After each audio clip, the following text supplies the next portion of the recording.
Boss 7 fame పల్లవి ప్రశాంత్ షోలో గెలిచిన తర్వాత చాలా హడావిడి చేశాడు. దీంతో పోలీసులు అరెస్ట్ చేసి జైల్లో పెట్టారు. తాజాగా బెయిల్ పై బయటకు వచ్చాడు. ప్రతి ఆదివారం జూబ్లీ హిల్స్ పోలీస్ స్టేషన్ కి వచ్చి వెళ్లాలని కండిషన్ పెట్టిన పోలీసులు కొన్నాళ్ల వరకు ఇంటర్వ్యూస్ లాంటివి ఏమీ ఇవ్వకూడదని కూడా చెప్పారు. ఇదంతా పక్కన పెడితే ఈ రైతు బిడ్డ తనకు జరిగిన విషయంపై కొంతమందిపై రివెంజ్ తీసుకోబోతున్నట్లు టాక్ అయితే వినిపిస్తోంది. రైతు బిడ్డ అనే ట్యాగ్ తో బిగ్ బాస్ 7 షోలో పాల్గొన్న పల్లవి ప్రశాంత్ ఎలాగైతేనే విజయమైతే సాధించాడు. అయితే డిసెంబర్ 17న ఫినాలే అయిపోయిన తర్వాత అన్నపూర్ణ స్టూడియో బయట ఇతడి ఫ్యాన్స్ అందరూ కూడా చాలా మంది వచ్చారు.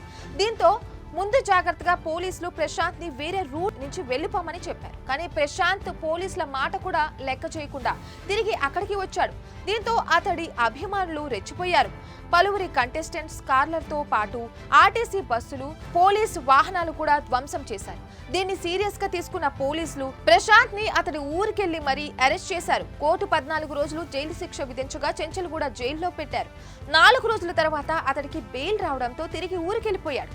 ఇదంతా పక్కన పెడితే ఫినాలే అయిపోయిన తర్వాత ప్రశాంత్ ఇంటర్వ్యూ కోసం ప్రయత్నించగా తన ఊరికొస్తే ఇంటర్వ్యూ ఇస్తానని చెప్పినట్లు కొన్ని వీడియోలు వైరల్ అయ్యాయి.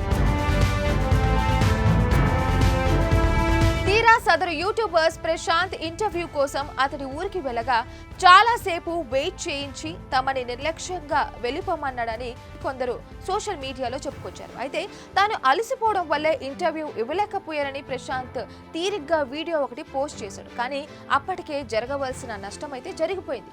ప్రశాంత్ అసలు రంగు ఏంటో అందరికీ తెలిసిపోయింది. అయితే తన ఇమేజ్ డ్యామేజ్ చేసిన వారిపై ప్రశాంత్ ఇప్పుడు పరువు నష్టం దావా వేయాలని అనుకుంటున్నాడట. ఇందులో ఎంత నిజమనేది పక్కన పెడితే ఇది జరిగే పనేనా అనిపిస్తుంది. ఎందుకంటే ఇప్పటికే ప్రశాంత్ ఆర్టీసీ బస్సుల ధ్వంసం చేసిన కేసులో అరెస్ట్ అయ్యి బెయిల్ పై బయటకు వచ్చాడు. ఇలాంటి టైంలో పరువు నష్టం దావా లాంటి కొత్త తలనొప్పులు తీసుకురావడం ఎంతవరకు కరెక్ట్ అనేది చూడాలి. మరి ఈ విషయంలో నెక్స్ట్ ఏం జరుగుతుందో అనేది చూడాలి. మరిన్ని వీడియోస్ కోసం ఛానల్ ని సబ్స్క్రైబ్ చేయండి. లేటెస్ట్ అప్డేట్స్ కోసం వాట్సాప్ ఛానల్ ని ఫాలో చేయండి. అండ్ లింక్ డిస్క్రిప్షన్ లో ఉంది.